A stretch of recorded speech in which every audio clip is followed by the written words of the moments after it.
જય શ્રી કૃષ્ણ, જય સ્વામિનારાયણ ફ્રેન્ડ્સ. મેં મારા હેર વોશ કરી લીધા છે. બધાને પદ્મિની એકાદશી, કમલા એકાદશીની શુભેચ્છાઓ.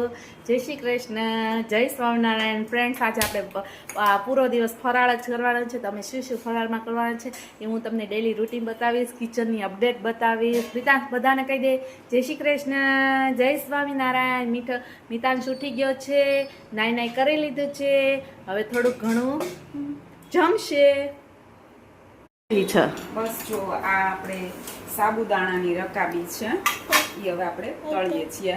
આજે બધાને જય શ્રી કૃષ્ણ, જય સ્વામિનારાયણ, કમલા એકાદશીની બધાને શુભકામના. કમલા એકાદશી ઘણા કહે છે, ઘણા પદ્મિની એકાદશી છે. અમે બધા જ આજે રહ્યા છે. અને જો આ સાબુદાણાની પૂરી છે. સાબુદાણા જો તમે જોઈ શકો છો. ત્યારબાદ હવે આપણે તળવાનું છે. જો તેલ આવે એટલે તળવા મળવાનું શરૂ કરી દેશો. આજે ફરાળની મોજ છે ફ્રેન્ડ્સ. આમાં શું કે સેજ તેલ છે ને તમારે ગરમ વ્યવસ્થિત કરવાનું, તો જ ને આખી, નહીં તો કાચી રહેશે સાબુદાણા.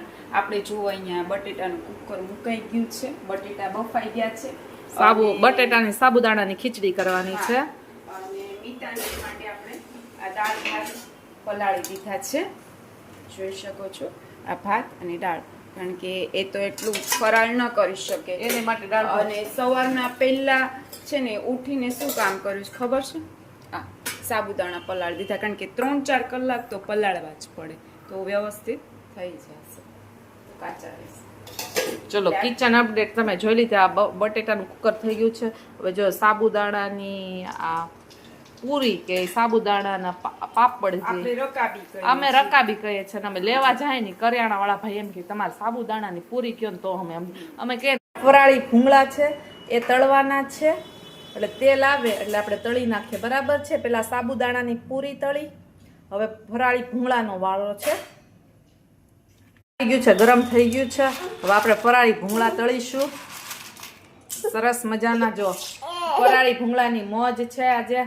આ તો સાબુદાણાની પૂરી, ફરાળી ભૂંગળાની મોજે મોજ છે. તળાઈ રહ્યા છે ફરાળી ભૂંગળા. પાછળ મિતાંશનો અવાજ આવતો હશે તમને. મજાની સાબુદાણાની પૂરીનો વેફરનો ડબ્બો ભરાઈ ગયો છે, તમે જોઈ શકો છો. ત્યારબાદ આ ભૂંગળા પણ તળાઈ ગયા છે સરસ મજાના.